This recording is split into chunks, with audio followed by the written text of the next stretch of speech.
Welcome to the MYBcast, a channel offering podcasts devoted to the art and science of somatic touch therapy. Somatic touch therapy is an alternative for self-care that recognizes the important role the body plays in our day-to-day life. We are fascinated with the mind-body connection, and so are the people we talk with. From pioneers who helped to originate or develop this work, to seedlings of somatic mindfulness who have adopted principles of this work in their massage practices, our guests will uplift, educate, and inspire you. Thanks for joining us. Please like, subscribe, and share. Now let's join our hosts. Hi, welcome back to episode 2, Portraits of the Pioneers. I'm Anna Marie Bowers. I'm here with my co-host, Richard Mack. And Hello, Anna Marie. And our guest, Fernando Rojas. Hello. Hello, Fernando. We're going to start session 2 with a question that we had ended in session 1. I was asking if someone in the general public is intrigued now they've heard this much information and they're intrigued, how do they go about developing an awareness of their own inner state without signing up for massage classes and looking at the local podcast about how to relax or listening to white noise to sleep? Is there anything that you could offer? I do, yes. I do have something to offer around that. And I can start it this way. I say often in class that we practice in life what we bring to the table. And so this is a practice that is for all of us. And so we can bring it to all contexts. Whether you're a body worker or an engineer, it doesn't matter. The practice is the practice. And so another thing that's important before I even say anything is there's two things that are important. One, that you have to kind of humor the idea that this is going to be used in order to make a commitment to yourself to develop a practice around. And two, one of the biggest challenges of this is that it's just not complicated. So I was joking with a group of medical massage therapists last month in New York City. I was saying, look, I apologize. This is not more complicated. I apologize. This is not complex, and it isn't. And that is one of the biggest challenges. So if I were to tell you, go to the gym, do 3 times a week and do these things, and something is going to happen in 3 months, you will probably say, sure, I believe you. Well, this has 40 years of Western research supporting it, and thousands of years if you want to go to the philosophical or the ancient tradition side of it. But there is not a generalized idea that, yes, just like exercise, you know for sure that if you stick with it for a bit, that there's gonna be change. So you have to make a commitment to try it. Otherwise, sometimes jokingly, I also say, look, try it for 3 months, and then we can talk. But if you don't do it, don't call me. Because it is just like anything. It's like swimming, even for design. If you want to be a designer, you got to design every day. If you want to be a runner, you got to run every day. You got to practice your scales, like in music. And so with this, it is not difficult to understand. It is not difficult to apply, but it's difficult to have a belief around it prior to beginning it. That's just the reality. And so why would I suggest then to any person who wants to create some type of somatic awareness? It's a very simple thing. When you think about mindfulness has me as the being that can be aware of something and an object of attention, right? And so the point is, how do I pay attention, right? And some people like John Kabat-Zinn says, It's a non-judgmental way of paying attention. I call it an objective way. And what I mean by that is that we're looking at something for what it is, which includes what we understand it to be, but we're also open for all other possibilities, right? And so there's something called the Tibetan debate, where they would take an object and say, okay, so this is a marker. And then you go around the circle and everybody has to contradict that with a truth, right? It's a marker for sure, but if you give it to a baby, what does it become? And if you give it to a dog, what does it become? And so on. And so the objective, if you talk to a physicist, it'll say it's empty space, right? And so it is this openness into seeing something for what it is, not only by the category or the label that I give it. Okay, so let's just say that's mindfulness. In somatics, we're just using an aspect of the body as our object of attention. And so we're bringing this, what I call objective sensory awareness, into what my body's trying to tell me, that goes beyond the category that is easy for me to say. For example, I feel anxious. That's the truth, and that's fine, but that's incomplete. Because if I say I feel anxious, there's only one place that I can feel anything. And so I go to my body. And when I feel anxious, I ask, where do I feel it? What does it look like?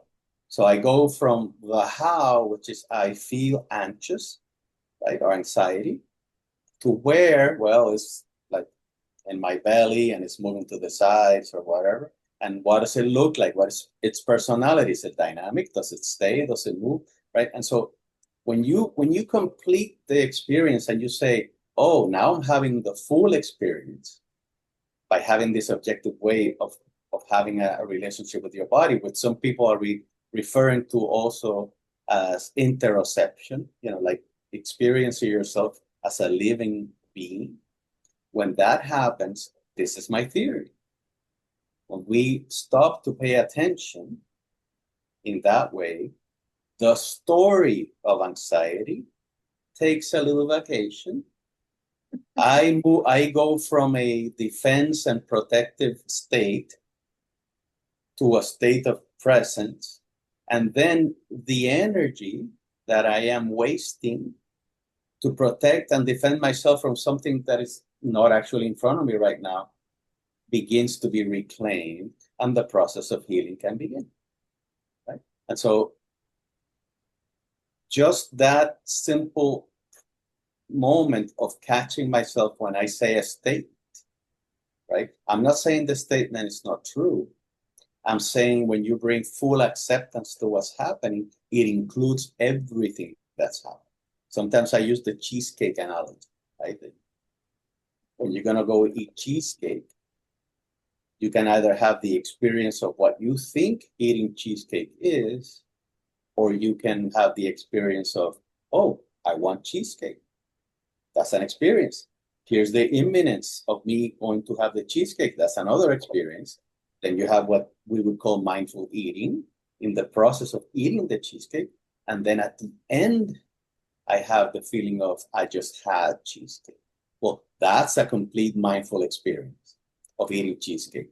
So when you make it a somatic process, you're using your own body, which is constantly telling you things. And all you're doing is you're answering the call.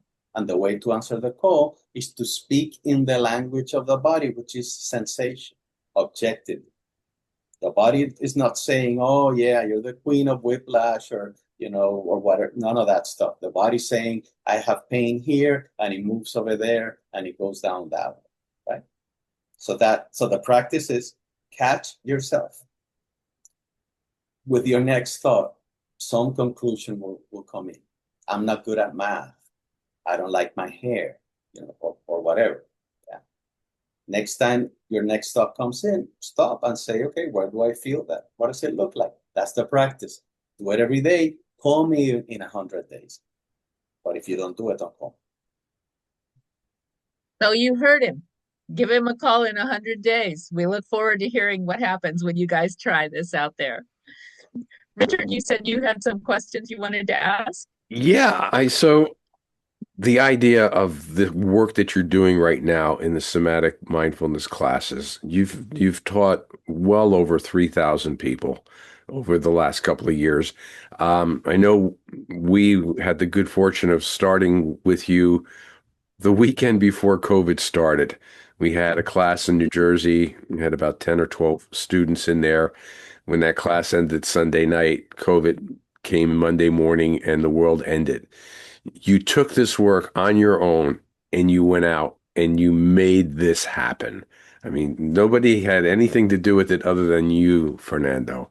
Share with us a little bit about how you did it. What was your intention? And I'm just enthralled with the fact that you've changed so many people's lives with something that you feel so deeply about. So tell us a little bit about what was going through your mind when you started that process. Sure. So I had been teaching this. So really the way that this happened was when I was teaching in New Jersey, that was 2010, 11, 12, 13, 14. As students graduated, they needed CEs. And so I created this class called Rhythm and Stillness, because what really interested me when I was teaching, and another things that catapulted me into this constant evaluation and evolution of my thought process, was that when I was teaching, I would see how modalities contradicted each other, including modalities that are thousands of years old. And yet, all of them work. And some of them are really well respected in the community. And when you look at the science behind it, you find things like, oh yeah, it works like 40% of the time if you use hot towel, right? And so the fact that something is common knowledge doesn't mean that it is actually a supported truth. And so I continue to then say, what is the truth and what is it? What is the thread that really unites all of these modalities? And why do they sometimes work and sometimes they don't? Right? And so I started then teaching this because in the school I had to teach certain things. And then I would teach for CEs, I would then teach this, whatever I thought at that time was the meditative component of approaching a body and so on and so forth. And so from 2013 on to like 2019, 2020, I taught the classes mostly in Jersey, but when I moved out of Jersey, I would maybe teach twice a year, 4 times a year in Puerto Rico and in New Jersey, which is really where everything started. And then one day I had an impulse and I said, I'm just going to write to 100 places. I'm going to say I have something interesting that could be cool to offer. And some of them ignored me. Some of them said no. And some of them said yes. And so that's when it started, because then when therapists began to see how this could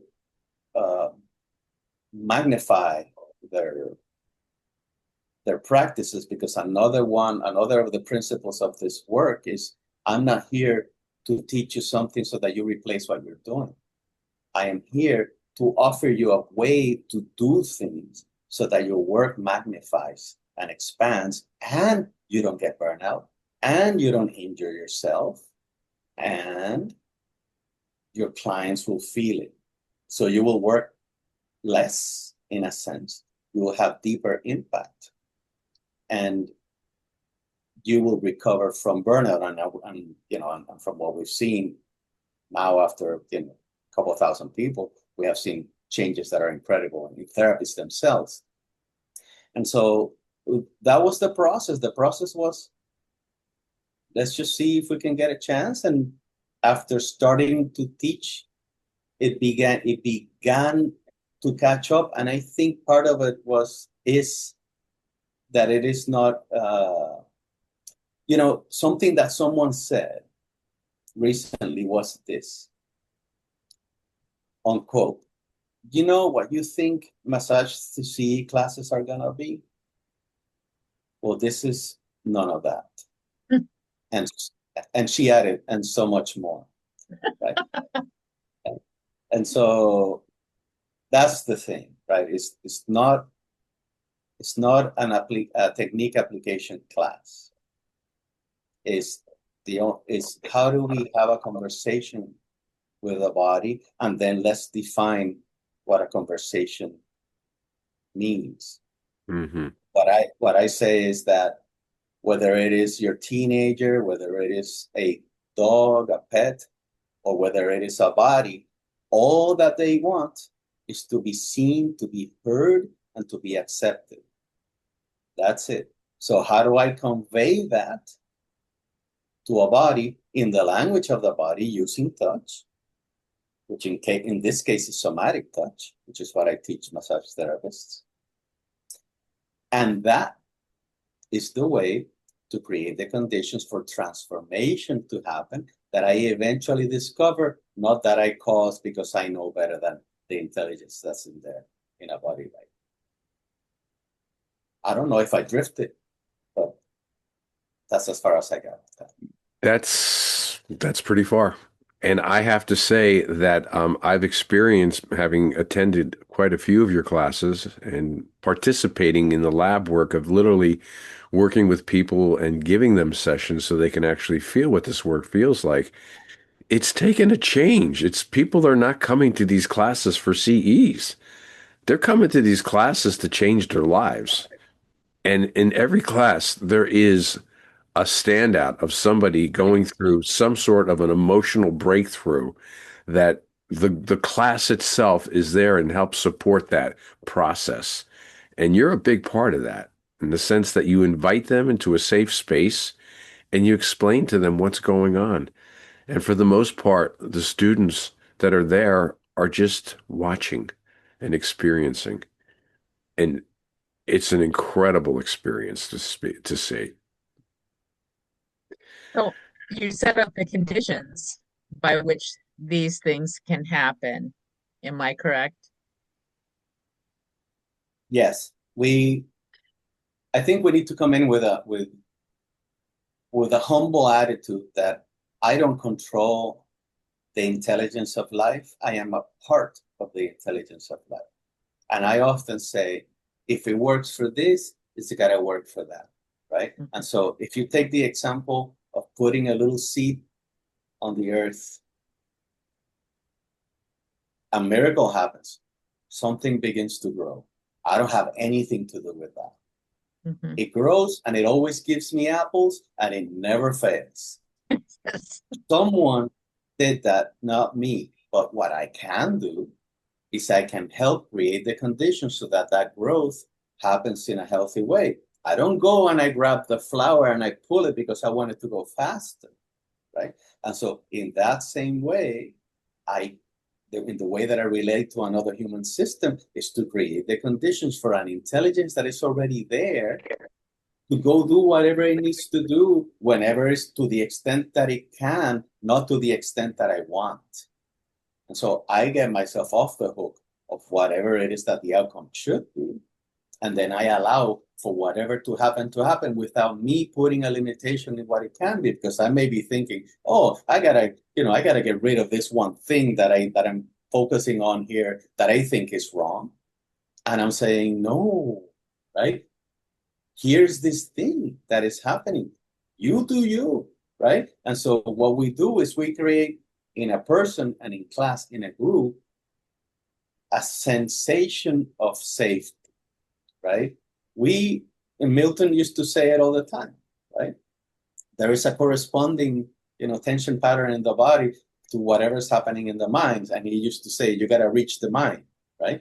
So same thing, we create the conditions for the body to feel safe. What does that mean? That whatever tension pattern is happening that is not needed right now, when you create a safe space, this body will then do whatever it's ready to do because it no longer feels that it needs to defend itself from the boss who is being an ass or, whatever situation is going on, right? But that's not to say that all the time it's going to be the same way, because it may be that in some context in their life of this client, that there is something happening that they need to keep this tension pattern to survive with. And so who am I to say that I know more than what this body needs, right? And so what I can do is to say, and this is sometimes referred to as allostasis. Allostasis, right? What does allostasis mean? It means that the body is optimally prepared to contend with whatever demand is right now being asked of it, right? Allostasis. What does that mean? As I sit here, I need a balance of tension and compression so that I can stay upright. So there is tension and there is compression. So that's not anything bad. And sometimes I need high blood pressure because it's useful, right? It's just that the context of whatever the function that is being asked of my body right now is all the energy that I need to expend and no more. Yeah. So when my client is on the table, what is being asked of it other than melt into gravity, right? Play dead. Yeah. And so all I'm telling the body is, look, I know you're really good at benching 300 pounds, and that's great. Go and check whether there is 300 pounds to bench right now. And when the body sees that there are no 300 pounds to bench, then it'll do whatever it needs to do. That is the other side of not having to be ready to bench 300 pounds, right? And so it is and I think Milton said it like that too. I'm an instigator. I'm an instigator of an intelligence to arise when it's appropriate. Yeah. I can understand why massage therapists would find this extremely powerful work, because there is a general sense that massage therapists get burned out, just like any helping profession get burned out with too much physical fatigue, too much other people's stuff, getting concerned about other people's stuff, getting involved in, fixing or helping or healing. So I can understand why massage therapists would really find this work powerful. Can you tell us a little bit about, I heard there was a new class called Heal the Healers or something to that general effect? Yes. So if you think about it, and what you're saying is important. The numbers in massage therapy are staggering, right? Depending on which segment of the massage therapy population you study, the numbers can get all the way to 70-80% of people reporting emotional and physical burnout. I think the numbers I've heard, don't quote me on this, but I'm going to give you numbers that are similar. But I think there's a number of like 50,000 or so new massage therapists graduate every year, and 45,000 retire, right? Mm-hmm. And most of them under 7 years of practice. And so Heal the Healer is appropriate for all somatic touch approaches, really, if you think about it. Because what we're doing with somatic touch is we're saying, somehow, someone thought that it is okay for us to put the client first. And if that includes me injuring myself emotionally or physically, then that's okay. Someone thought that, and that's the general understanding. And we see it every class. And so what I am saying is, not only is it the reverse, the method, the actual method to create better outcomes in your work is for you to put yourself first, and your well-being is the method for creating the conditions for healing. Right? You gotta have it to give it. Milton Traeger.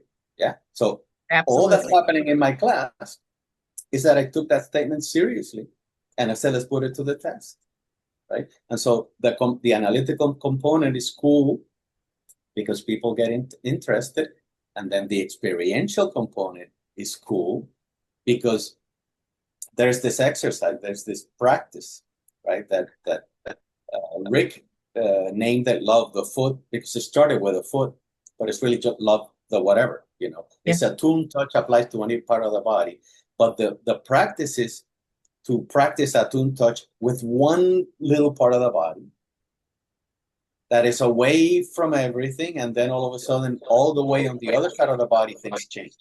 It's system-wide changes, right? And so you have the analytical component, which is an interesting, impactful statement. Put yourself first, be selfish. And the other one is, and now feel it. And see how a tune touching a thumb is going to have an effect on your ear. That thing, just to exaggerate.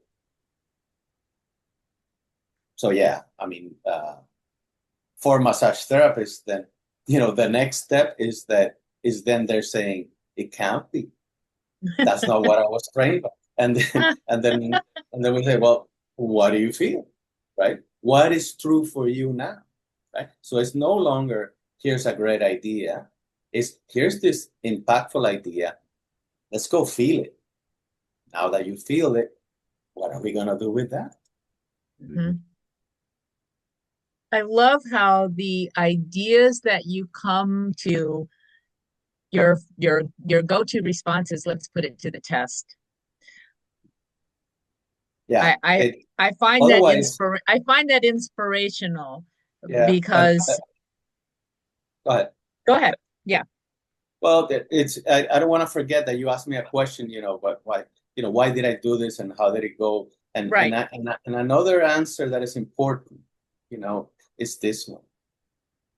I have children. I have 3 children. Mm-hmm. The reason that I even went to train in this was because of, you know, just to have it for my kids, to have it for my family. And when I open my mouth to say something, I'm thinking, what is one of my kids going to think? You know, am I a car salesman or am I speaking a truth? Not to bash on car salesmen. It's just an expression, right? Right. I am not going to say something that is not true for me. Mm-hmm. And so it is important for me to put it to the test. And one of the most interesting case studies of this, if you want to say, is this one. My wife has no reason to tell me whether she likes this work or not, right? If she doesn't like it, she says she won't like it, right? It's really that simple. And so she went and she was practicing to run the New York Marathon, 26 miles. And a couple of weeks prior, she was getting knee pain. Mm-hmm. And for these things, you really have to prepare over a year and so on. So it was going to be fairly devastating not to be able to run it after you qualified for it. And so, well, I guess, long story short, this work helped her move just because of the pain. Of course, the pain was not an injury that needed her to stop. It was just, you know, an imbalance, like a tension pattern that she didn't need, right? And so it was nothing complicated. There was no magic technique. It was just a tune touch in whichever way I teach it, and she was able to run, right? If that worked, then it's got to work for everything. Mm-hmm. And so, but we put it to the test. We put it to the test every time. And every time I'm open for leaks in what I say or in the work, constantly, so that we can at least say, right, these are the truths that we can objectively say we have seen with our own eyes and we have felt them in our own body. Otherwise, it's just repeating something like a parrot, and I'm not gonna go. I'd rather stay at home and paddle. Well, and it also builds your own internal trust in what your experience is, to see it, to put it to the test. You build your own, you try something, and there might be a story in your mind about, oh, I'm not going to be able to do this, or is this real, or can I do that? Whatever the story is. And by really paying attention to that, putting it to the test and really paying attention to it, this does work. This does work. Long story short, you build your own self-trust. I would agree with that. And I would also add that it appears as if it's always the case that the self-doubt is going to show up. Imposter syndrome is a thing. And it's just so that I heard an author say, if you feel imposter syndrome, it's because you're onto something. And so I like to think about it that way, because self-doubt and feelings of, is this really true? Whether I have seen it 3,000 people, go through it, there's still always the question. And so now it's a thing that there are two things that are true right now about this work. One, that there's always going to be self-doubt. And two, that the language, the description, and the work itself is always going to continue to evolve. And so that is now what is the truth for me. So I'm no longer looking to have the 6 things or the 10 things. Every class, in fact, is taught that way.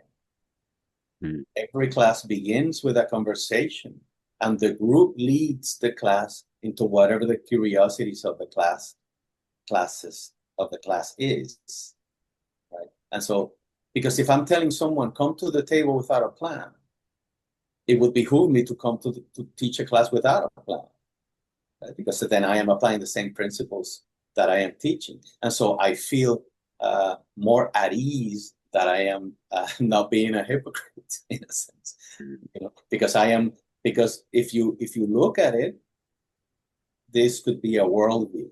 This could be a way to apply to your life, to your conversations in life, your relationships, and so on. Well, that is a good place for us to take a pause. We're going to come back for episode 3, and we're going to talk a little bit more about where you see this work going. What do you have planned for 2026? And what would you like to share with the rest of the audience? So without further ado, we welcome you back for episode 3. Come and join us. Thank you. Thank you for joining us at MYBcast. We hope you found the stories inspiring. This series has been made possible by our hosts, our production team, and our guests, whose willingness to share their personal stories is vital to educating the public about the power of somatic touch. We're all contributing to creating positive change. Thanks to our sponsors, Mind Your Body, the Foundation for Somatic Touch, and Somatic Mindfulness. Find them on the web at myb.llc. foundationforsomatictouch.org, and somaticmindfulness.co. Please like, share, subscribe, and join us again for more interesting, compelling, and heartful stories.